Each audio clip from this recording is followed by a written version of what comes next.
Muchísimos saludos a todos, bienvenidos a Comprensión de los Tiempos Actuales.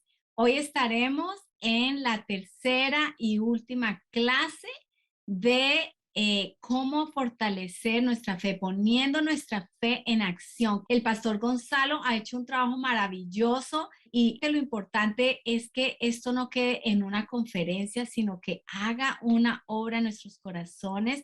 Esa es nuestra oración para mí personalmente y para todos ustedes, que el Señor siga embelleciendo esa novia por la que viene. Pastor Gonzalo, bienvenido. Muchas gracias, Pastora Marinés. Es un gusto estar aquí en esta tercera noche y vamos a mirar algunos temas, terminando algo sobre la lengua y hablando los tres últimos que nos quedan. Entonces, ya hemos visto, digamos, 5 y medio y con la lengua completaremos 6. Y recordemos un poquito de anoche, pues la lengua está en capítulo 3, versículos 1 al 12, y obviamente produce control, dominio propio, y la práctica de la fe realmente tiene que ver, esto que está hablando en el capítulo 3, de los maestros. Dice, si alguno no tropieza en palabra, tal es varón perfecto, capaz de frenar también todo el cuerpo, ya se vuelve algo que es para toda la iglesia. Dice que todos tropezamos a veces en palabras. Yo creo que todos tenemos a veces momentos donde hablamos mal y no somos no somos gente perfecta en esto, pero capaz es el que frena su lengua, es capaz de frenar todo el cuerpo, todo el cuerpo. Y la lengua es un órgano pequeño y se refiere a la lengua en el área física, pero en el área espiritual dice, mirad cuán grande bosque prende tan pequeño fuego, y la lengua es un fuego, es un mundo de maldad. Mundo. Y habla luego de que contamina todo el cuerpo, o sea, lo que hablamos puede afectar al cuerpo totalmente y prende fuego a la rueda de la naturaleza. Y es inflamada, influida por el infierno. Satanás sabe que tiene una fuerza y que tiene un aliado ahí, pero la lengua ningún hombre la puede domar. Le llaman también un mal incontrolable, llena de veneno mortal, y la práctica de la fe viva advierte al creyente los resultados de una lengua sin control. Con ella bendecimos al Señor y Padre, y también maldecimos a los hermanos. De la misma boca procede bendición y maldición, y dice, esto, hermanos, no debe ser así. Y hablando de este tema de la lengua, como por darle una parte final, la lengua es más que lo que decimos. Puede controlar la vida. Puede ser, como vimos, inflamada por el infierno y bajo la influencia del infierno. Es incoherente hablar bendición y maldición por la misma fuente, o sea, por la misma boca. Bien, aquí yo quiero hacer un pequeño pare, unos segundos, porque cuando controlamos la lengua, controlamos todo el cuerpo.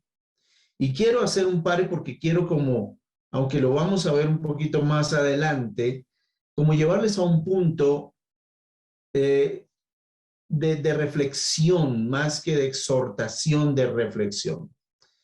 Cuando nosotros vimos el tema de las pruebas, el tema de la tentación, el tema de la palabra de Dios, el tema de las personas, o el tema también que vimos de la imparcialidad, o el tema de la realidad, una cosa que quiero decirles es, Dios no nos está exigiendo que eso es lo que usted tiene que hacer para acrecentar nuestra fe.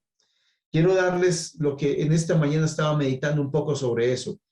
Y es que más bien Dios está diciendo, en la vida necesitas desarrollar fe, pero en todas esas cosas yo voy a estar contigo. Yo no te voy a exigir algo en lo cual no te vaya a acompañar. Porque, por ejemplo, en las pruebas, Él dice, yo te acompaño no solamente para ayudarte a madurar, sino para que desarrolles una fe por sabiduría y yo te la voy a dar, yo voy a estar contigo. En las tentaciones, el Señor te está diciendo también, mira, en medio de la tentación, mi voz no se va a callar, voy a estar al lado tuyo, voy a hablar contigo, voy a decirte que te daré la salida cuando llegue la tentación para que puedas soportar.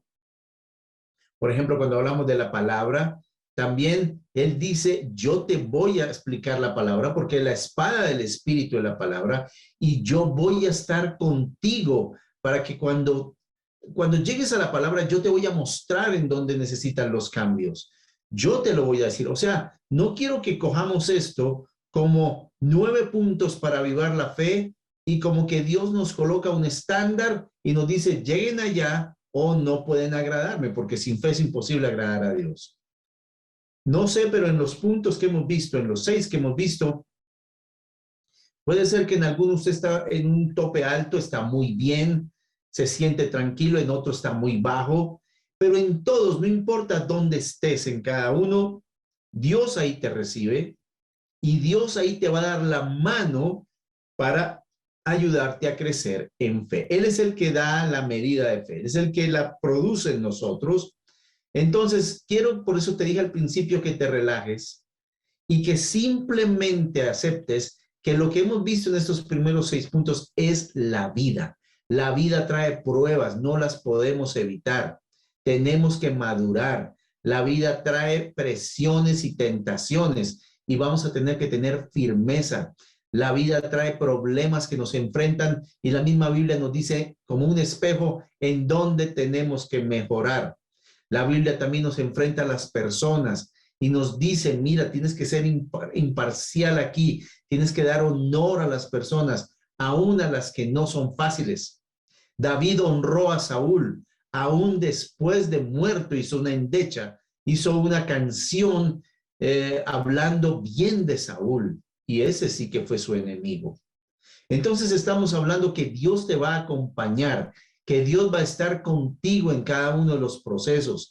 En este tema de la lengua, el Señor también te va a ayudar, porque a medida, porque te lo dijo en el capítulo 1, tardo para hablar, a medida que vas enfrentando el tema de aprender a controlar lo que dices, toda la parte siguiente, porque dice que es capaz de controlar todo el cuerpo, empieza a mejorar. No digo que es la única forma, pero es una forma poderosa de entrar en pureza. Por ejemplo, si tú no puedes controlar la lengua, a veces es muy difícil controlar la pureza moral. Y si controlas la lengua y te tardas en hablar y te tardas en airarte y tardas en hacer declaraciones y escuchas presto, escuchas rápido, va a ser muy especial porque Dios va a controlar tu área sexual, el área de tus deseos y el área de tus decisiones. Eso quería como complementar a lo que hemos hablado. Y vamos a hablar de la séptima, que tiene que ver con la reacción y la decisión. En capítulo 3, versículos 13 al 18, nos habla que hay 3 tipos de sabiduría que no vienen de Dios y hay un tipo de sabiduría que sí viene de Dios. Dice la Biblia, ¿quién es sabio y entendido entre vosotros? Muestre, ¿se acuerdan que habíamos hablado que la palabra mostrar es típica de Santiago? Muestre por su buen comportamiento. Ahora no solamente está hablando de lo que dices, sino del comportamiento que produces. Dice, muestre por su buen comportamiento sus obras en sabia mansedumbre. Si te das cuenta, hay 2 palabras que ha usado Santiago mucho: mansedumbre y humildad. Y habla de una sabia mansedumbre. Puede ser que hay una mansedumbre que tú más bien tienes es un servilismo, pero aquí lo que dice la Biblia es que la mansedumbre puede ser también algo que debe ser manejado en forma sabia. Dice también Pero si tenéis celos amargos, que lo va a tocar luego en el capítulo 4, y también habla de una disposición contenciosa en vuestro corazón. Celos amargos y contención. Los celos es un tema que no se toca mucho en las prédicas, pero estos celos amargos es una de las cosas que los fariseos tenían contra Jesús. Tenían una amargura muy grande, unos celos muy grandes, porque perdían gente de sus reuniones, perdían adeptos, perdían control. Y quiero decirte que cuando tú o yo vamos a enfrentar este tema y actuamos con sabiduría bíblica, van a haber personas que desarrollan amargura en su corazón y desarrollan celos en su corazón. Entonces no va a ser algo sin pelea, pero depende de tu sabiduría qué pelea escoges y qué pelea no escoges. La arrogancia es una mala señal en nuestras vidas porque demuestra necedad. La persona verdaderamente sabia no gasta tiempo en autoalabanzas, ni da mucha ocasión a ser ensalzado por los demás, porque la práctica de los celos, la práctica de las rivalidades, la arrogancia y cosas semejantes constituyen una negación rotunda de los principios del Evangelio. La rivalidad, la arrogancia y los celos no son parte de la sabiduría ni los principios de Dios. El creyente no debe involucrarse en tales prácticas. Hacerlo es contradecir los principios fundamentales del Evangelio y por lo tanto mentir contra la verdad. Hermanos, no sé si ustedes lo han notado, pero yo no soy tanto, me ha tocado meterme un poco más a redes sociales y pues ya sé mucho más y me voy a meter un poquito más. Me ha tocado por razones prácticas de lo que estoy haciendo en este momento en mi vida. Pero es vergonzoso el hecho de encontrarnos con peleas y con tensiones y con celos y rivalidades en Internet. Los creyentes que asisten a nuestras iglesias están metidos aquí para pelear, para guerrear, para maldecir y para atacar cosas. Por ejemplo, un partido de fútbol donde la selección de tu país pierde, inmediatamente vienen los ataques contra el director técnico y unas cosas que se repostean o se retuitean, terribles. O una pelea por política, una pelea, como les dije, por deportes, una pelea por gente que te cae bien o te cae mal. Es terrible. Y llega el momento donde uno dice, ¿qué hago acá? Y hace unos 6 meses hice una pequeña serie sobre cómo honrar a Dios en las redes sociales. Fue una serie corta, pero la verdad alguien tiene que hablar acerca de esto. La sabiduría que se aplicó no fue correcta. Y creo que debe haber un arrepentimiento genuino y no permitir que el reino de las tinieblas avance tan fuertemente. Yo vi cómo muchos repostearon o retuitearon o volvieron a colocar en reenviados cosas para desacreditar y cosas para dañar a gente que no le caía bien. Dice la Biblia, hermanos míos, esto no debe ser así. Entonces vamos a hablar de esta sabiduría. Y vamos a mirar qué dice la Biblia sobre los 2 tipos de sabiduría. La primera se divide en 3 partes. Dice una parte que esta sabiduría no es la que desciende de arriba, sino que es, y tiene 3 características: terrenal, sensual o animal y diabólica. Vamos a definir las 3 y en forma práctica, ahorita les voy a hablar de las 3. Pero la terrenal quiere decir limitada a la tierra, apta solo para actividades terrenales. Hay cosas que usted puede ver en este mundo que la gente toma decisiones en el mundo y toma decisiones que a veces uno dice, pues son como interesantes, pero se limita a las actividades terrenales y se limita solamente a lo que se hace aquí. O sea, no hay un pensar en el futuro, en la eternidad. No hay un pensar en lo que Dios piensa, simplemente es por el bienestar común. Esta sabiduría terrenal muchas veces se equivoca y muchas veces lo que hace es aumentar el caos y la confusión. Hace unos años, cuando yo estudiaba medicina, decían que el huevo era muy malo para el colesterol, que lo aumentaba, que producía problemas. Luego hubo otro estudio donde decía que el huevo era beneficioso para bajar el colesterol. Y luego más adelante dijeron que no había que comer huevo. Y en otra ocasión dijeron que el huevo era fundamental. O sea, se aplica una sabiduría al momento para que nosotros vivamos mejor, comamos mejor, etcétera, pero después se dan cuenta que no. Hace poco hicieron unos estudios donde uno dice, pero al fin, ¿qué? ¿Qué es lo que realmente es cierto aquí y qué no es tan cierto? Esta sabiduría terrenal se aplica solamente a las cosas de la tierra para momentos específicos. No siempre es correcta, como les digo. La segunda es una sabiduría que se llama sensual o perteneciente a los sentidos. Es muy dada en este momento. Esta sabiduría está dándose mucho a los jóvenes porque es una era de los sentidos, sobre todo la visión y la audición. Se está penetrando muchísimo a los jóvenes y a las personas por este dos tipos de sentidos. Es una sabiduría sensual, o sea, tiene que ver con lo que tú ves.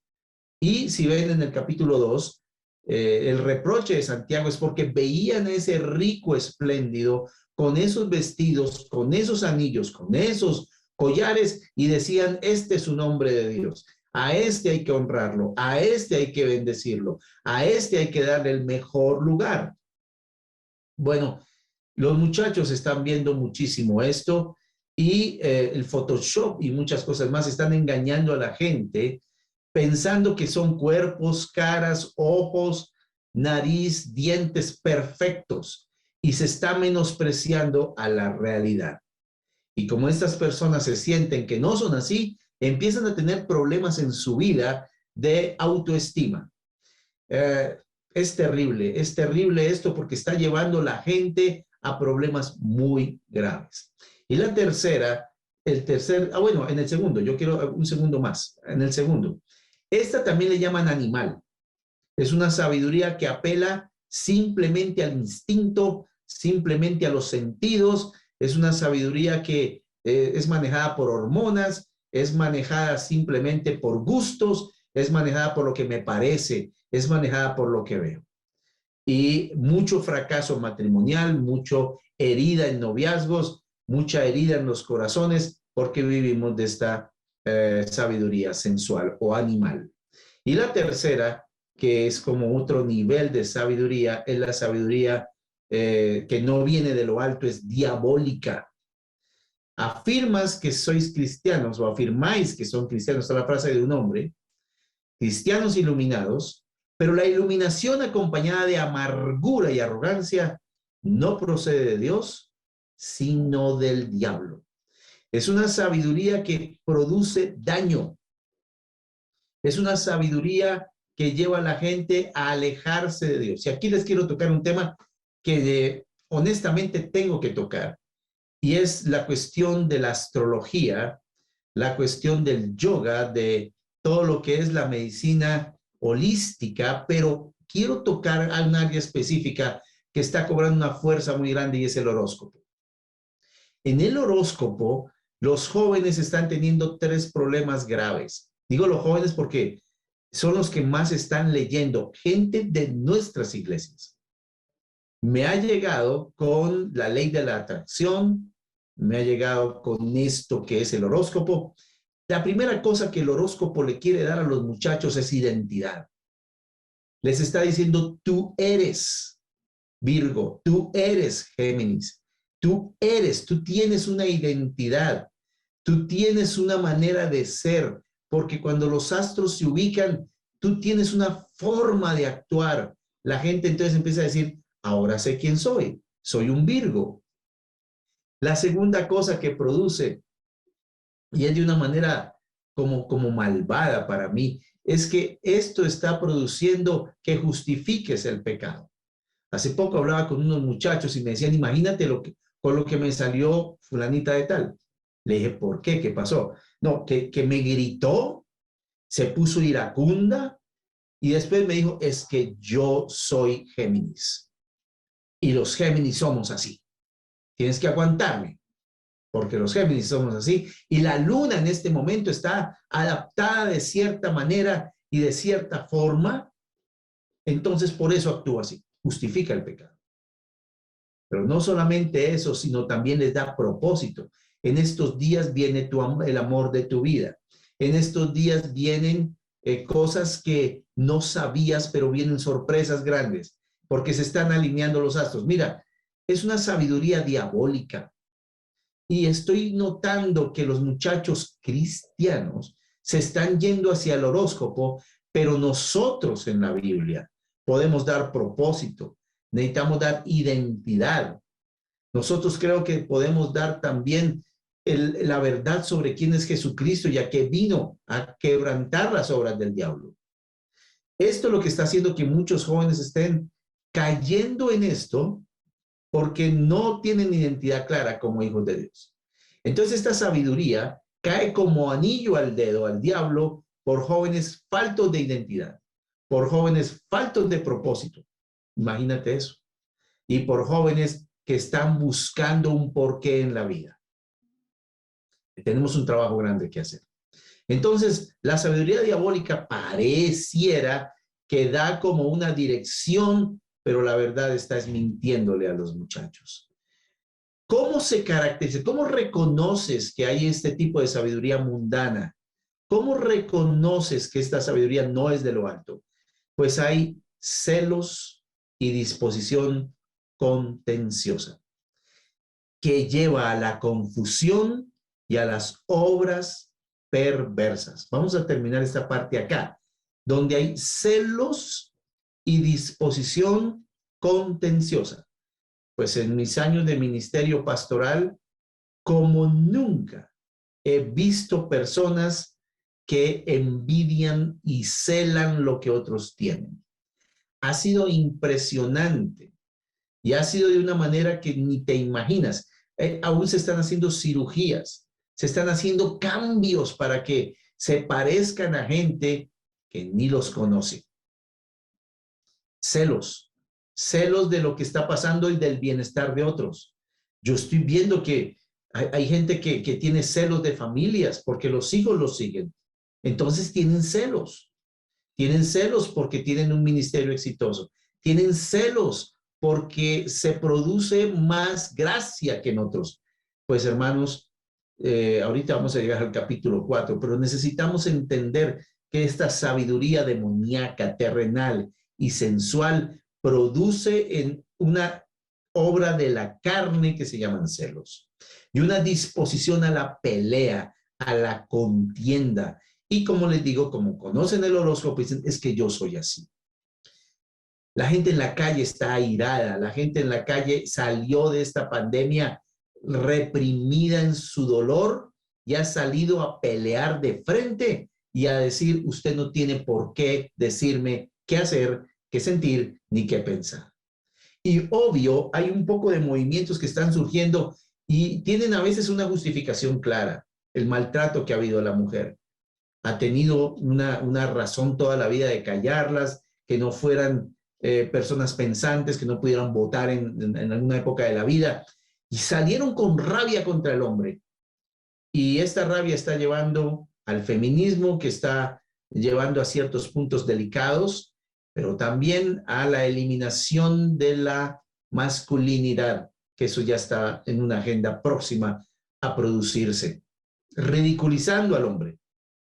Son reacciones, y son reacciones a cosas que eran hasta mal hechas por parte del hombre, pero estas reacciones están llevando a problemas de sabiduría aún diabólica, contenciosa. Entonces, donde ves una persona contenciosa, peleatas, que todo lo quiere refutar, que todo lo quiere pelear, que está llena de celos, de envidia, pero que al fin y al cabo, cuando tú le preguntas, hay mucha confusión y obras perversas. ¿Qué significa obras perversas? Está llevando a situaciones en su vida en donde tú estás dándote cuenta que la gente está entrando en unos pecados que uno dice, pero ¿cómo? ¿Cómo permites eso en tu vida? Y ojo, son muchachos de la alabanza, son muchachos del grupo de jóvenes y peor aún, son niños que están empezando a tener estos hábitos en su vida. Entonces, ¿cómo reconoces esta sabiduría? La tendencia a la envidia y a los celos, la tendencia a la pelea y a refutar, y que lleva a confundirse. Gente muy confundida y con obras perversas. Pero vamos a la sabiduría que viene de lo alto. Nace de una motivación pura. No quieres pelear, no quieres dañar, no quieres destruir, sino quieres que esto lleve a edificación, lleve a algo diferente. También habla que es pacífica. Lo que produce es paz. Quiere que haya paz, quiere que reine la paz. Y recuerden, la paz no es ausencia de guerra. No nos hagamos pasito, no. La paz es hablar las cosas tal como son, pero con la habilidad de no querer destruir, ni confundir, ni producir obras perversas, sino que la paz de Dios venga. También es razonable. Esta paz de Dios tiene razones y las explica. Y si está equivocado, pues pide perdón y dice, honestamente, no estoy tan claro en esto, pues perdónenme ahí. Pero también trata de conciliar, o sea, dispuesto a aprender de los demás, dispuesto a decir, bueno, tienes razón ahí, siento mucho esto, no era lo que estaba pensando hacer. Pero también es llena de misericordia, o sea, compasiva y que produce muy buenos resultados. Cuando tú sales de una conversación con una fe de arriba, terminas más tranquilo porque has podido explicar, porque has podido traer de alguna manera paz, porque explicaste y ser razonable, porque tu motivación es hacer las cosas bien hechas. No hay, cuando tú ves en una conversación de una que hay tendencia a los celos, a la contienda y a la confusión, lo que viene ahí es una sabiduría que es terrenal. Entonces, ¿cómo te conocerán? ¿Cómo será tu comportamiento? Hermanos, ¿cuántas veces nos hemos equivocado? Yo soy el primero en reconocer eso. Nos hemos equivocado y de una manera a veces muy fuerte. Percepciones falsas, sensaciones que no eran. Vimos algo que más bien le dimos significado por nuestra propia cosmovisión. Y al final terminamos diciendo, sí, yo dije y terminé diciendo algo que no hizo que el reino de las tinieblas, perdón, hizo que el reino de las tinieblas avanzara. Lo siento. Por eso habla de sabia mansedumbre y aquí de mansedumbre sabia. Sabia mansedumbre. El reconocer que no vamos a terminar en contienda, no vamos a terminar mal, pero sí tratamos de llevar a la paz, a la conciliación, a la misericordia y un resultado donde las cosas están más claras. Esa es la fe que Dios quiere que tengamos. Una fe sabia. La sabiduría que viene de Dios se caracteriza por seguir una línea de conducta consecuente, sin rodeos, sin, ¿qué palabra coloqué ahí? Volubilidad, ¿sí? Sin ser volubles. Y por lo tanto, confiable en todo sentido. No se esconde detrás de una máscara, ni usa trucos para llevar a cabo su función. O sea, la sabiduría que viene de Dios es consecuente. Lo que pienso hoy de Dios lo pensaré mañana. Pero también tiene que ver que no anda con máscaras de hipocresía, no trata de ganarse al otro, no trata de engañarlo, no trata de ocultarle, puede decir la verdad en amor y puede decir la verdad que lleve, como le dije, a buenos resultados. No usa trucos para ganar la batalla. Una de las cosas que tenemos que entender es que en medio de esta sabiduría no hay vencedores ni vencidos. Hay gente más cerca a la voluntad de Dios. Hay gente que oye más la voz de Dios. Hay gente que ve tu comportamiento y dice, ¿sabes? Está bien. Pueda que no estemos de acuerdo en todo, pero entiendo perfectamente lo que me estás diciendo. Bueno, seguimos entonces con el tema, finalizando con dos puntos que son muy importantes en la sabiduría de Dios. El fruto de justicia y el fruto de la paz. Dice que el fruto de justicia en paz es sembrado para los que hacen paz. Sin justicia no hay paz. Y si no logramos la paz, le damos campo a la injusticia. Yo sí pido algo que nosotros tengamos aquí claro. No podemos ser injustos, porque la sabiduría de Dios no es injusta. Escucha, lleva razonamiento a conciliación, a misericordia. La motivación es que todo ande mejor y la motivación, perdón, es que la paz de Dios reine. Hay que ser justos. Yo defino en este aspecto de justicia el trato correcto con el hermano.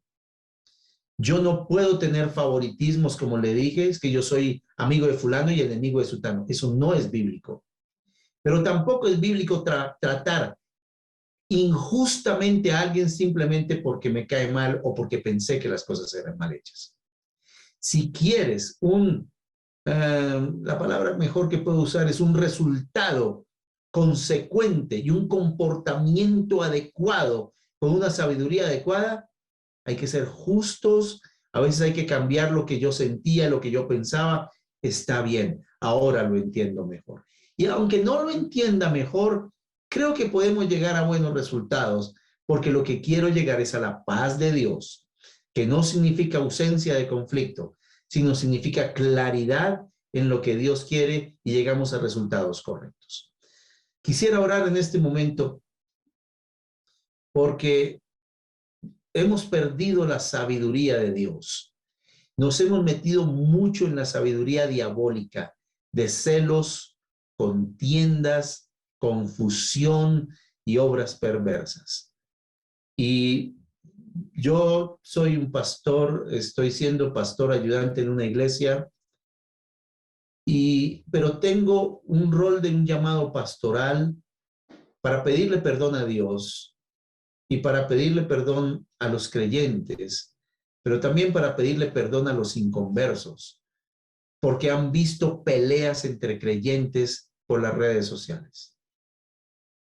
Porque hay personas que han sacado cosas tan terribles, hablando de otro, así se haya equivocado, tan terribles, que yo creo que es necesario pedir perdón a Dios. Ayer hablamos que sin honra no hay milagros. Si no nos honramos los unos a los otros, no puede haber milagros. Jesús actúa poco en esos ámbitos, en esos ambientes, pero tampoco Él puede hablar y Él puede hacer muchas cosas donde la sabiduría es una sabiduría meramente humana. La sabiduría de Dios nace de un corazón puro y termina en una siembra de paz, donde se arregla, donde las cosas tienen buenos resultados. Yo creo que es lo que Dios quiere. Si alguno más ahí que está viéndome en este momento dice, yo necesito pedir perdón a Dios porque he actuado sin sabiduría de Dios, sin sabiduría de arriba, he hablado más de la cuenta, he criticado, he hecho maldición y he avanzado el reino de las tinieblas contra muchas personas que realmente no se lo merecían. Y aún si lo merecieran, no es como yo quiere, como Dios quiere que yo actúe. Podemos orar un minuto. Padre, en el nombre de Jesús, yo te pido que nos ayudes y te pido que por tu gracia podamos entender que no puedo actuar como quiera. Ya no le pertenezco al diablo, yo no le pertenezco al mundo, yo no soy gobernado por mi carne. Tengo el Espíritu Santo y no puedo contristarlo por actuar y tener un comportamiento animal, terrenal, sensual, diabólico. Pido perdón, Señor, por las ofensas que gente en tu nombre ha dado contra creyentes, ha dado contra hermanos y ha dado contra el mundo. Ese no es tu corazón. Gracias te doy, Señor, en el nombre de Jesús. Amén. Imagínate que hace poco escuché la prédica de un pastor, a mí me gusta ciertos momentos oírlo, y él hablaba que él entrevistó a una mujer pro aborto. Y estuvo entrevistándola y empezaron a hablar de tantas cosas, ni siquiera hablaron del tema del aborto. Sino empezar a conocerla y fue muy divertido. Y al final esta mujer le dice, bueno, yo quiero decirle una cosa. Todos los que me conocen, era como una actriz o una modelo, algo así, alguien muy conocida. Todos los que me ven por redes sociales de su grupo, de su iglesia, de los que son así como usted, me maldicen porque soy pro aborto, me atacan, me dicen que debía morirme, me dicen que soy la peor pesadilla y que me quieren ver en el infierno. Usted, le dijo a ese pastor, es la primera persona que no me ataca. Y me asombra ver que ustedes hacen eso de esa manera, pero usted no. Y él dijo, es que yo no pertenezco al grupo donde no hay la gracia de Dios. Yo pertenezco al grupo donde la gracia de Dios se muestra y sabe, Dios la ama como ustedes. A pesar de que yo quiera abortar, a pesar que quiera abortar, eso es algo que no quiere hacer Dios, pero Dios la ama. Y él dijo, es la primera persona que me acepta tal como soy. Él actuó con una sabiduría donde la desarmó. Y al final ella le dijo, yo quiero hablar con usted de este tema. Y quiero oír su opinión. Abrió el corazón, porque esta era una activista que estaba haciendo mucho daño a la iglesia, pero con una actitud de una sabiduría que venía de lo alto, cambió el corazón de esa mujer. Yo no sé qué pasó al final, pero nosotros no pertenecemos a los que tenemos una sabiduría animal, diabólica, terrenal. Terminamos esta parte de la sabiduría diciendo que la sabiduría que viene de lo alto es algo que el hombre nacido de nuevo tiene que tener. El hombre que es nacido de nuevo puede pedir sabiduría divina y en medio de crisis es evidente el fruto que produce. Es tan clara y evidente que se notan profundamente los resultados. Hace poco también vi un muchacho que simplemente habló que había dejado el homosexualismo y se había entregado al Señor, pero tenía ciertos amaneramientos todavía. Ustedes vieron la cantidad de ataques que los cristianos le mandaron. Debemos cambiar este comportamiento. Y Dios nos está diciendo, porque de tal manera amó Dios al mundo. No estoy diciendo que tenemos que aceptar el pecado de la gente. Dios murió por eso. Jesús murió por eso. Pero estoy diciendo que tenemos que traer la gente con una sabiduría divina y empezar a traerles y ganar el corazón para que después hayan los cambios externos que Dios quiera hacer en ellos. Primero amemos y luego dejemos que Dios cambie los corazones y las vidas de las personas. Vamos al octavo punto, donde vamos a hablar de cómo es la relación en medio de las crisis y cómo fortalecer nuestra fe cuando enfrentamos al mundo. Capítulo 4, versículo 1 a capítulo 5, versículo 6. Y el resultado de esto debe ser sumisión a Dios. Y aquí este es el capítulo que quería llegar. Para mí es el capítulo clave de todo el libro de Santiago. Santiago recoge lo que quiere decir aquí y este es el punto central para mí de toda la epístola. Entonces, a los que se quedaron hasta hoy van a encontrar algo valiosísimo y cómo es que nuestra fe puede ser viva y práctica. Vamos a mirar las raíces del problema. Santiago dice, ¿de dónde vienen las guerras? Capítulo 4, versículo 1 en adelante. ¿De dónde vienen las guerras? ¿Y de dónde vienen los pleitos entre ustedes? ¿De dónde es que ustedes muestran una actitud pendenciera? ¿Y de dónde es que vienen los pleitos entre ustedes? ¿No proceden de sus placeres, de sus deseos que guerrean en sus miembros? Y él muestra una radiografía que evidencia lo que está pasando y por qué nosotros estamos en estas condiciones. Desean y no tienen. Cometen homicidio y codician y no pueden adquirir.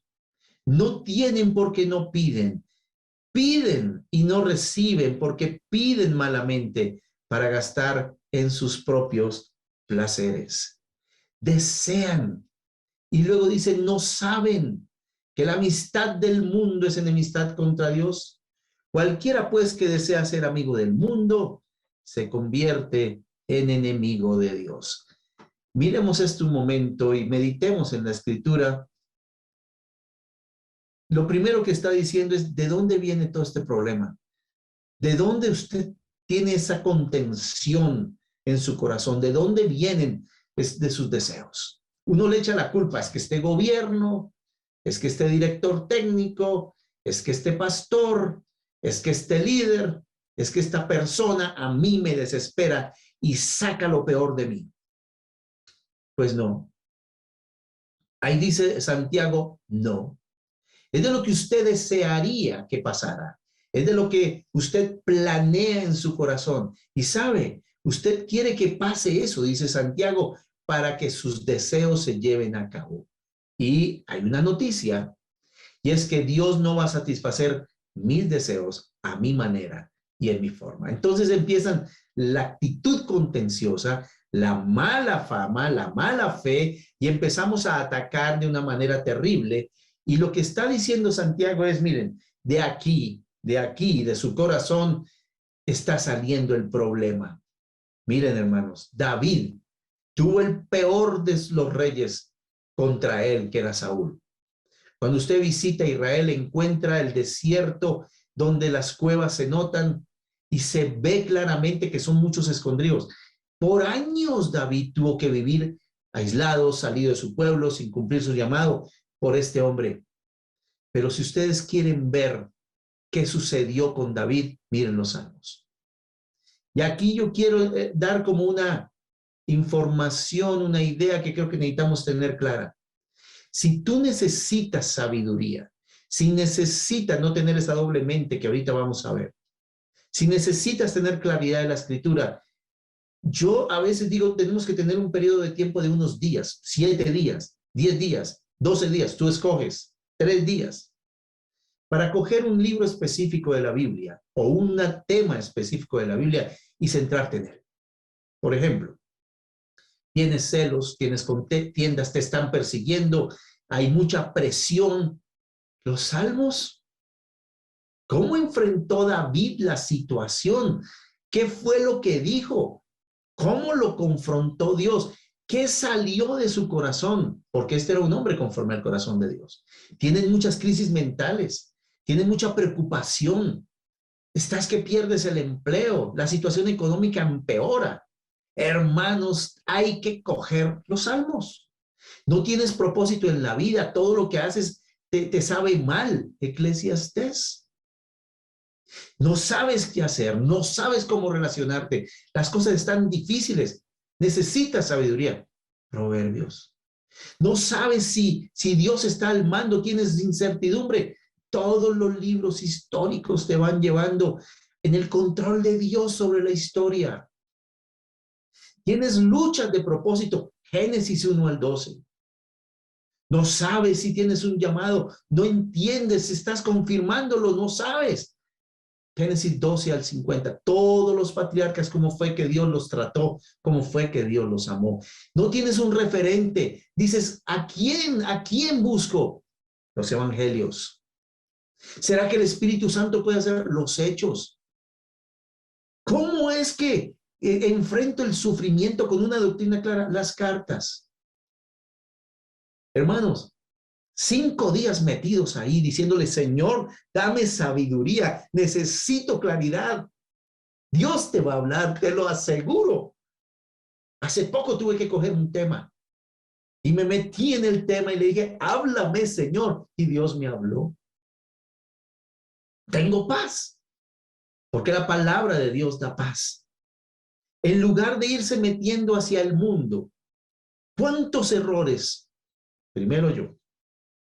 Y segundo, no sé cuál de ustedes, hemos cometido y nos hemos ido hacia el mundo sencillamente porque nosotros no tenemos unos deseos que no queremos controlar, sino queremos que salgan a la luz. Queremos que sean satisfechos y empieza la amistad con el mundo. Mira que Lot, este hombre cuando escogió la tierra y le dijo a Abraham, déjame esta y tú vas para el otro lado, dice que Lot fue acercando sus tiendas hacia Sodoma. Y esto no es algo que hoy soy cristiano y mañana me voy para el mundo. vas acercando tu corazón hacia Sodoma, vas llevando tu corazón hacia lo que el mundo ofrece. Y el mundo es el enemigo del hombre. El diablo lo es, la carne lo es, pero el mundo lo es. Cualquiera que quiera ser en el mundo, amigo del mundo se convierte en enemigo de Dios. Porque el mundo es una corriente que te ofrece todo lo que es satisfacción de tus deseos.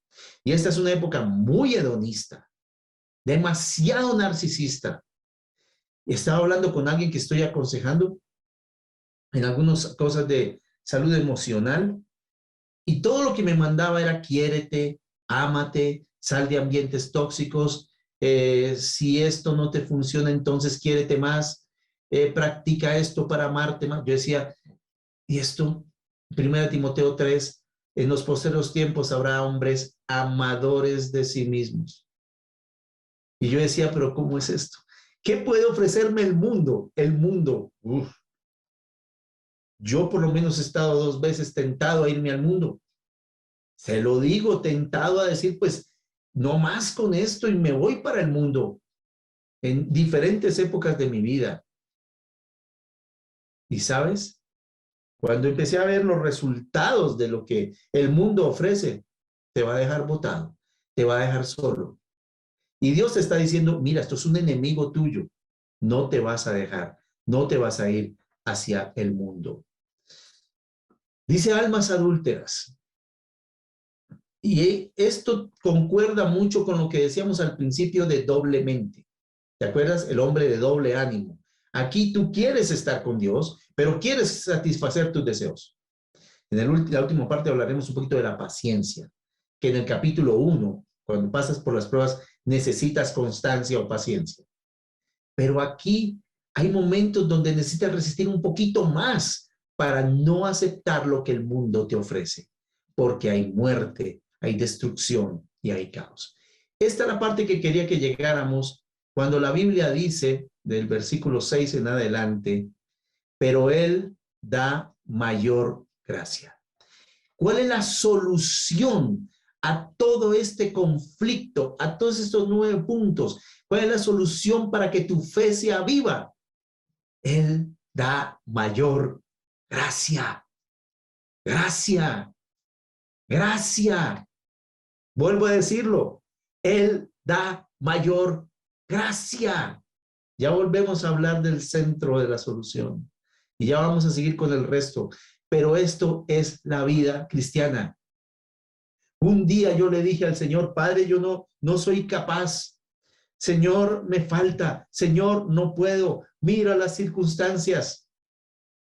Señor, aquí me siento incapaz. Te fallé. ¿Cuántos le han dicho? Te fallé, estuve mal, traté mal, hablé mal, tomé malas decisiones. Y cuando llegué a Dios y levanté mis manos, Él dijo, tienes mi gracia.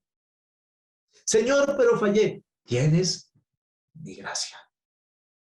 Señor, pero yo quiero hacer más. Tienes mi gracia. Yo te amo.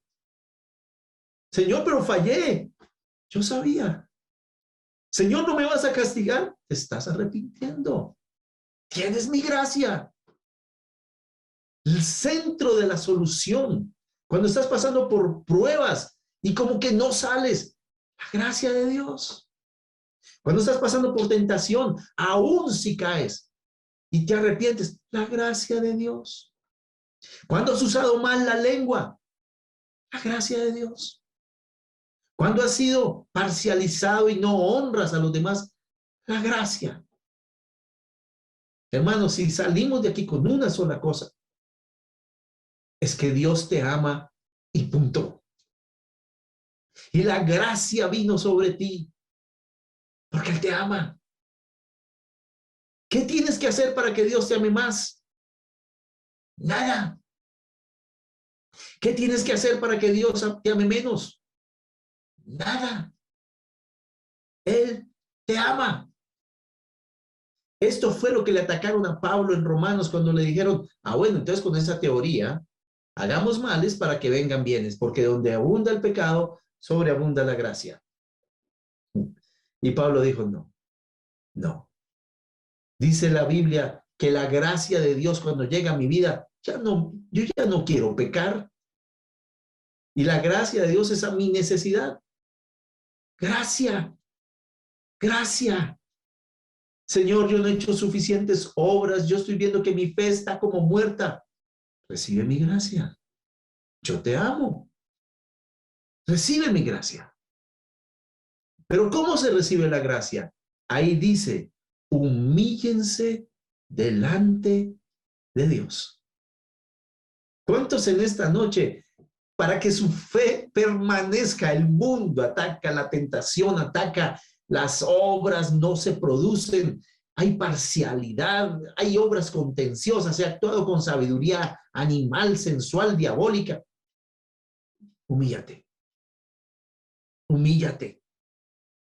Ve ante el Señor y dile, así estoy, fallé, pequé, llama por nombre propio. Señor, yo fui altivo. Nadie pasa diciendo, ore por mí que soy arrogante. Pero cuando te humillas, dice ahí, humíllese delante de Dios. Porque quieres vida, humíllate delante de Dios. Es la única cosa que te puedo decir, que la única manera como vas a recibir gracia. No es porque, no es que voy a tratar de no hacer las cosas mal, voy a hacer más cosas. Señor, la fe obra por el amor, y la fe, soy un hombre de fe, de fe. Amén por eso, y yo admiro a esos hombres de fe. Pero no naces si no te humillas. Humíllate. Ve a un baño, ve a la sala, métete en tu estudio, no sé a dónde, y arrodíllate y dile, necesito la gracia. Si esto es lo único que te quedó, para mí es suficiente.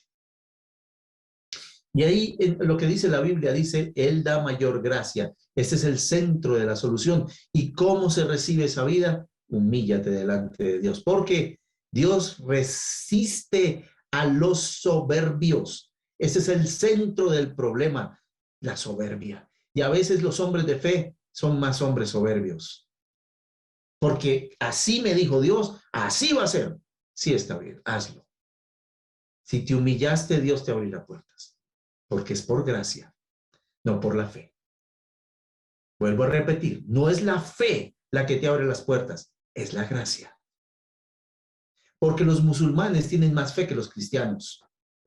Se inmolan, dan su vida, enseñan a sus hijos a ser así de radicales desde que nacen. Si es por la fe, los musulmanes son más firmes. Es por la gracia que se recibe por la fe. Y cuando tu fe está firme, es porque te humillaste y recibiste gracia. Él dice, resiste a los soberbios, el gran centro del problema, pero da gracia a los humildes. La actitud de humildad delante de Dios es lo que te va a dar la victoria, no delante de los hombres solamente. Delante de Dios, humíllate y Él con esa actitud te dará la victoria. Someteos a Dios. Someterse es bajar la cabeza bajo la mano de alguien. Yo bajo la cabeza y le digo, Señor, perdóname, límpiame, dame tu gracia. Es el centro de mi seguridad cuando vives sometido a Dios y el centro de tu victoria. Ahí cuando te sientes con Dios, ahí cuando te sientes agarrado de Él, resistes al diablo. Yo he visto lo contrario. Primero resistimos al diablo y luego nos sometemos a Dios. Y dice la Biblia que Él huirá, estará miedoso, tendrá pavor. ¿Por qué razón? Porque el Señor está con los que se humillan. Ahora, como les dije, para mí este es el centro de la carta.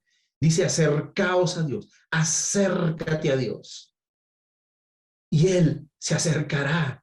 Hay gente que dice, Señor, te siento lejos. No lo está. Si te humillas, si pides la gracia y te acercas a Dios, Él te va a abrazar, se acercará a ti.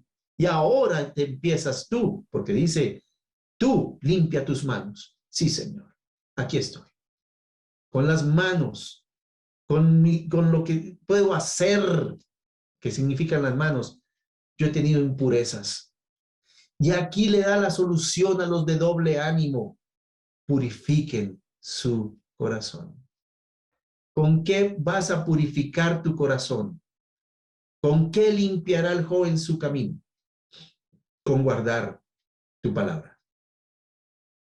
Pienso que aquí es el momento de coger la Biblia y empezar a purificar el corazón. Señor, yo tengo luchas. Ya que estás ahí, ¿por qué no colocas en una hoja o donde quieras? ¿Cuál es tu lucha principal?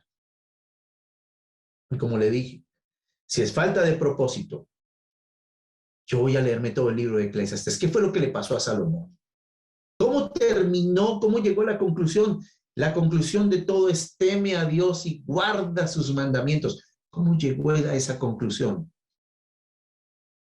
¿Cómo limpió su corazón? ¿Cómo guardó su palabra? Los libros proféticos son tan claros de las advertencias de Dios. Necesitas volver a Dios.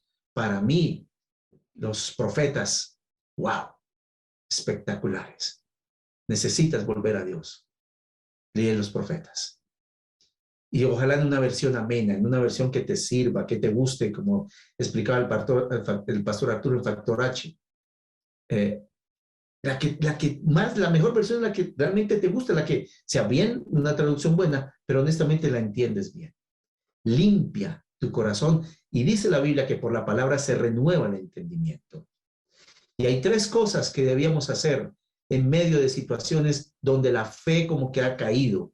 Y dice ahí las tres formas de arrepentimiento. Afligirse. La aflicción es algo que nace de la emoción. Yo estoy afligido, me siento triste, le fallé a Dios. Lamento es como una expresión de la boca que dice, Señor, la verdad, no hice bien. Y el llanto, hay momentos donde uno dice, sí, Señor, yo creo que te fallé.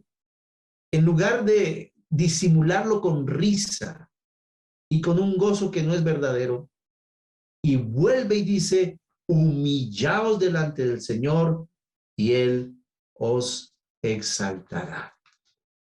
Entonces pregunto, ¿cuántos quieren en esta noche que Dios los exalte? ¿Cuántos quieren en esta noche salir de aquí diciendo, salgo con la gracia de Dios? Salgo bien con Dios. Que Dios está conmigo. Mira, yo no necesito que la gente me afirme. Yo solo necesito humillarme y Dios se acercará y Dios te exaltará. Exaltará no significa colocarte en posiciones necesariamente, ni darte dinero. No, no, no, no. Exaltará es que donde llegue la presencia de Dios va a estar ahí. Y de verdad va a estar ahí. Y así nadie más lo note. Tú sabes que Dios está contigo. Y ahí dime si no se abre una cantidad de vida y de ministerio para otros. Cuando la fe es viva, dice la parte final, hermanos, no os desprestigiéis unos a otros. Dice la Biblia, el que desprestigia al hermano o juzga al hermano, desprestigia la ley y juzga la ley. No es el hacedor de la ley el que produce esto. A veces nos convertimos en jueces. Si nosotros no recibimos la gracia de Dios, vamos a tener el juicio contra la gente. Mucho juicio. El dador de la ley es Dios y el que es capaz de salvar y destruir es Dios, pero yo no soy quien para ser juez sobre nadie. Yo no soy juez. Yo no soy juez. Yo no voy a desprestigiar a los demás. Yo no voy a maltratar a los demás. Ojo si tú estás hablando mal de un hermano ante otro por tú quedar bien. Ojo con juzgarlo en su razonamiento. Si tienes preguntas, hazlas. Si tienes dudas, pregúntale. Y después dile, está bien, entiendo lo que está pasando. Y si no lo entiendo, el Señor nos aclare. Pero ojo con eso, porque a veces creemos que somos los hacedores de la ley. El conflicto verdadero que tenemos en esta parte de la amistad con el mundo es el segundo mandamiento. Juzgo al hermano, me hago juez, y el juez, no es un juez que practica justicia, sino que destruye y juzga la palabra de Dios a su antojo. Y termino con esta parte de la sumisión a Dios, diciendo, representa la solución a las crisis cuando te sometes a Dios. Si vienen pruebas, ya vimos, aquí es un resumen de los 8 anteriores. Si vienen pruebas, estoy con la gracia de Dios, sé que me va Dios a bendecir, maduro. Si vienen tentaciones, me afirmo porque Dios es bueno y tiene algo mejor para mí. Si voy a la palabra, produzco fruto, porque la palabra produce fruto en mi vida, en lugar de ser oidor olvidadizo. Al tratar con la condición de las personas, en lugar de ser parcializado y de tener acepción de personas, me vuelvo imparcial y los honro. Cuando enfrento la realidad, hago obras que dan forma, que dan base, que dan sustancia a mi fe. La realidad, recuerden, es la situación de las personas. Ahí los ayudo, no los dejo ir sin ayuda. Cuando quiero hablar, me controlo. Y cuando viene el dominio propio sobre tu vida, puedes controlar tu sexualidad, tus gastos, tu boca, controlas el enojo, mejor dicho, controlas todo. Y cuando viene el mundo con su arsenal, me someto a Dios. Termino esta parte diciendo, la vida del creyente con fe viva, ¿cómo se sabe?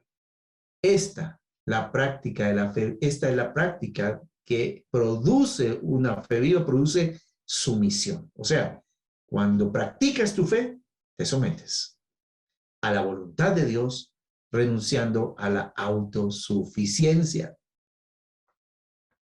Yo no sé cómo cae esto, pero la autosuficiencia es terrible, porque la Biblia dice que hay unos que ya tienen claro el futuro. Hoy y mañana iremos a tal ciudad y estaremos allá un año y traficaremos y ganaremos. Pero la Biblia dice, vosotros, quienes no sabéis lo que mañana viene, ¿por qué hacen esto? ¿Por qué? ¿Qué es su vida? ¿Qué es vuestra vida? Puro vapor. La autosuficiencia dice, mire, todo lo contrario a la sumisión. Todo yo lo tengo claro, absolutamente todo en mi vida está claro. No necesito a nadie más. Necesito a Dios. Y termina esta parte diciendo que la práctica de la fe viva reconoce la soberanía de Dios. Dios es soberano. Tengo planes, pero Dios es soberano. Si me los permite, amén. Si no los puedo hacer, si el Señor quiere, viviremos y haremos esto y aquello. Murió un amigo en estos días que fue un maestro para nosotros. 55 años. Murió y es triste porque yo lo busqué desde hace como unos 26 años. Desde que inicié el ministerio tiempo completo, supe de él, lo estaba buscando para que me enseñara unas cosas sobre el Ministerio Alfa que él dirigía y otras cosas más. El año pasado lo encontraron, digamos, la cuadrangular lo trajo, la carismática cuadrangular, y nos dictó unas clases y yo estaba feliz y quería hacer como una amistad con él y preguntarle más cosas, pero él murió. Y había muchos planes, estaba en unas conferencias y murió. Si el Señor quiere, viviremos. Y si el Señor quiere, haremos. Entonces, completa el primer mandamiento, amar a Dios al someterme a Él y que lleguemos a la meta. La meta es la sumisión a la voluntad de Dios y a reconocer su soberanía. ¿Cuánto lo quieren hacer? Oremos. Padre, yo no sé si voy a vivir mañana o ahorita o duraré 40, 50 años más, no lo sé. Lo único que sé es que no puedo ser autosuficiente juzgando a todos y queriendo con berrinches que se haga lo que yo quiero buscando amistad con el mundo. Bajo mi cabeza, me someto a ti, me humillo a ti y haz tu voluntad en mi vida, Señor. Reconozco que eres soberano y reconozco que eres lo mejor. Ayúdame, Padre, a ser justo. Ayúdame, Señor, a no ser arrogante y a ser una persona jactanciosa. Yo no quiero ser eso, porque el que sabe hacer lo bueno y no lo hace, se le cuenta como pecado. Yo quiero, Señor, que haya justicia con el prójimo y no injusticia. Ayúdame con eso, Señor. En el nombre de Jesús. Amén. Entonces estábamos viendo que la fe es Dios, me someto a Dios. Primer mandamiento, amar a Dios, pero el segundo, amar al prójimo. Por eso termina esta parte de Santiago diciendo que tengo que ser justo, no injusto. Y dice que hay gente que retiene el salario. Hay gente que a los oídos del Señor llega el grito de los segadores que han entrado diciendo, Señor, no me están tratando de manera justa. Condenan, matan. Miren, los mismos que maltratan, estos ricos maltrataban a la gente, eran los que entraban a las congregaciones y la gente los aplaudía. Pues no sé, ¿no? Yo no creo que uno tenga que, esta gente lo llevaba a los tribunales. Y por eso el capítulo 2 es tan terrible, donde dice, así no es, así no es. La meta es ser justo, y si son hermanos, sea justo con los hermanos. Sea justo, páguele el jornal a sus hermanos. Ayude a la gente que necesita. Si usted es creyente, hermano, usted tiene un jefe creyente, haga lo mejor que pueda. Necesariamente tiene que ser así. Terminamos con nuestra novena parte de cuando la fe se afirma y tiene que ver con el fin de los tiempos. La Biblia dice en capítulo 5, versículos 12 al 20, que el Señor va a volver y que debemos tener paciencia y vida piadosa. Por lo tanto, sed pacientes, hermanos, hasta la venida del Señor. Fortaleced vuestros corazones, porque la venida del Señor está cerca. 2 consejos: paciencia y fortaleza. Paciencia y fortaleza. ¿A cuánto les cuesta ser pacientes? Les voy a dar un ejemplo de un hombre que quería ser misionero. Y llegaron y lo citaron, la agencia misionera lo citó y dijo, a las 5:30 de la mañana lo queremos aquí. Llegó a las 5:20, le abrieron, se sentó en un salón y dijeron, ahora hablaremos con usted. Él dio las gracias. Pasaron las 6, las 7, las 8, las 10, las 11, la hora del almuerzo y no lo atendían. ¿Qué hizo el hombre? Abrió su Biblia, honró a Dios, leía varios libros que le parecían muy especiales, sonreía, el hombre estaba feliz. 2 de la tarde, 3 de la tarde, no lo atendían. 6 de la tarde lo llaman y le dicen, ha sido aceptado en nuestra agencia misionera. Pero ¿cómo si no me han entrevistado? Dijeron, tenemos una cámara y vimos su actitud desde las 5:30 de la mañana hasta las 6 de la tarde. Más unas 12 horas lo vimos, cómo reacciona cuando las cosas no salen como usted espera. Y ha sido una respuesta tan correcta que no necesitamos más entrevista.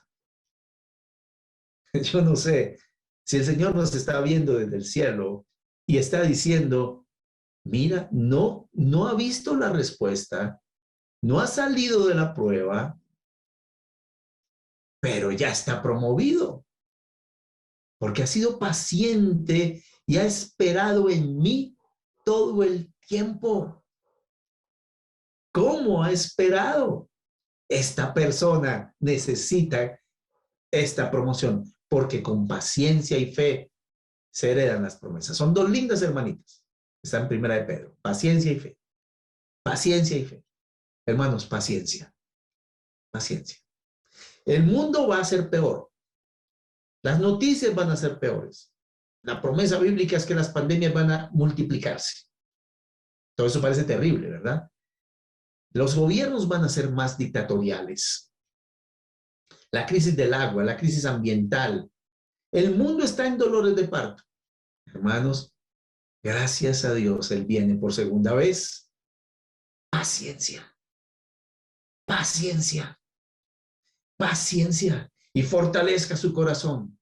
Cuando vea esas cosas, el Señor dijo, no se asusten, sino más bien gócense porque mi venida está pronta. Yo voy a estar con Jesús. No sé cuántos de ustedes también, pero yo voy a estar con Jesús. Y yo quiero estar con Él. Dice, no os quejéis, hermanos, unos contra otros, para que no seáis juzgados.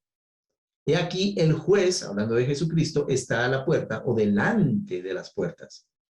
Tomad a los profetas como ejemplo de paciencia. No me voy a quejar de mis hermanos. Necesito darles ejemplo, necesito apoyarlos, necesito estar con ellos. Por eso, como decía el pastor Arturo la primera noche, necesitamos ser parte de una comunidad. Apoyémonos, ayudémonos. Como les dije anoche, alguien dijo, la iglesia sería perfecta si no hubiera gente. Pero hay gente.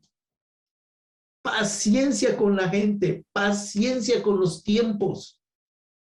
Usted dirá, claro, como usted, a ver, yo también he tenido que bajar la cabeza y decir, está bien, no es el momento, está bien, hay que esperar. Pero mientras esperas, fortalece tu fe en tu corazón con los 8 puntos anteriores. Tomad a los profetas como ejemplo. Y como le dije, yo no intencionalmente no cogí ningún ejemplo de los que estaban ahí, porque en la cartilla que usted la puede bajar ahí, en el vínculo que se les mandó, están todas las figuras que son las figuras literarias y todos los ejemplos, porque este hombre sí que dio ejemplos para que entendiéramos. Y dice la Biblia, he aquí, consideramos bienaventurados a los que sufren pacientemente, los que no desmayan en las crisis. El Señor es misericordioso y compasivo. O sea, Dios no te puso a sufrir por ser malo. Es que no estás sufriendo porque Él es malo, es porque este mundo es perverso. Pero el Señor es misericordioso y compasivo. Pero sobre todo, hermanos míos, no juréis. Y está diciendo, ahora no se pongan a meter más cosas a su fe. Sean sencillos. No juréis ni por el cielo, ni por la tierra, ni por ningún otro juramento, sino que vuestro sí sea sí y vuestro no sea no, para que no caigáis bajo juicio. En otras palabras, su carácter dice sí o su carácter dice no, pero tener que decir, mire, se lo juro, no, se lo juro. ¿Para qué tienes que poner un juramento para que te crean? No, tu carácter te va a ayudar. Y la última parte tiene que ver con la práctica de la fe en medio de las dificultades. Hay armas espirituales. Por ejemplo, la gente dice, yo no voy a la iglesia porque está triste. No, no, no, no. Dice la Biblia, ¿estás afligido? Ora. ¿Estás alegre? Canta alabanzas. ¿Estás débil o enfermo? Pues que vengan los ancianos de la asamblea y lo unjan y oren por él con aceite en el nombre del Señor, y la oración de fe sanará al enfermo, y si comete pecados le son perdonados. Hecho el paquete completo. Y confiésese las ofensas unos a otros, de nuevo, la comunidad, para que sean sanados, porque la súplica eficaz del justo puede mucho. Armas espirituales en medio de dificultades, úsalas. El ayuno, la oración, la alabanza, la oración por sanidad. Tenemos que practicarlas cada vez más. Dice la Biblia que la parte final de esto, cuando el Señor viene, tiene que producir paciencia y una vida piadosa. ¿Qué pasa si alguno se ha desviado de la verdad? Pues, hermano, en lugar de mandarle pésimos mensajes por Facebook, o por Instagram, o por Twitter, o por la red que sea, dice la Biblia que si le hace regresar, lo que hace es librar el alma de la muerte y le cubrirá multitud de pecados. Deberíamos ir a buscar a alguien que no ha vuelto. Y saben, en esta pandemia perdimos mucha gente, mucha gente. No sabemos dónde están, pero en lugar de estar pendientes de qué es lo que tenemos que hacer, más bien porque no tenemos que ir a buscar a hermanos, que de pronto un solo abrazo, una sola llamada. El pastor de nuestra iglesia refería un día que llamó a una persona que dijo, pastor, su llamada me ha salvado la vida. Creo que eso es lo que tenemos que hacer. Tenemos que ir a ellos, tenemos que buscar a la gente que está en necesidad porque el Señor vuelve por segunda vez. Vamos a orar, si les parece. Pero me gustaría, en medio de la oración, si usted coloca lo que más le llamó la atención de esta noche o de estas 3 noches, con una frase sencilla, y que el Espíritu Santo de Dios nos redarguya, porque en medio de las crisis, créame que la gracia de Dios viene y se puede aplicar tanta cosa especial a la fe que tenemos. Pueden anotar, porque en la oración podemos decir amén. Yo solamente quiero orar por el grupo de verdad, y lo digo de corazón. Carlos y Marinés, amigos de hace muchos años, muchas gracias. Muchas gracias. Porque creo que Dios ha puesto en su corazón esto. Y cada clase, no sé cuántas llevamos, ya creo que como 40, no sé cuántas tenemos ya grabadas. Pero ha sido algo que para nosotros como maestros ha sido una bendición muy grande, se lo agradecemos. Pastor Frank, quiero también agradecerle porque usted ha ayudado mucho como supervisor de esa parte latina en este Mid-South. Ha sido una bendición y lo quiero honrar en este momento porque de todo, desde hace 1 año y medio casi que empezamos, ha estado todo el tiempo ahí. Al pastor Arturo no sabe cuánto le agradezco su apoyo, su amor, porque los quiero honrar. Yo no quiero salir de aquí sin honrarlos. A Félix, que no está aquí en este momento porque el internet le estaba fallando, al pastor Pablo, que debe estar durmiendo, y a todo el equipo. Yo los quiero bendecir y que su fe nunca flaquee. Que sigan adelante y Dios los bendiga, porque siempre oramos por la gente, pero no por ustedes. Padre, yo pido que bendigas este equipo de comprensión de los tiempos y que el diablo no pueda ganar ni la tentación, ni la prueba, las luchas, ni el mundo, ni una sabiduría que no corresponda a tu fe. Que sigan pacientes hasta tu segunda venida. Sabe lo que siento en mi corazón por ellos. Y los bendigo y los honro. Y a cada uno de los que entraron hoy o anoche o antes de anoche, Padre, que hoy no están por alguna razón, unos pocos. Yo los bendigo, Señor. No los sueltes. Y que ellos sepan que en estos 9 puntos tú los vas a acompañar en todo.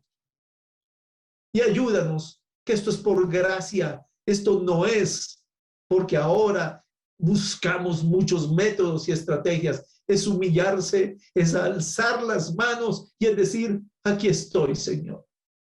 Pues aquí estamos.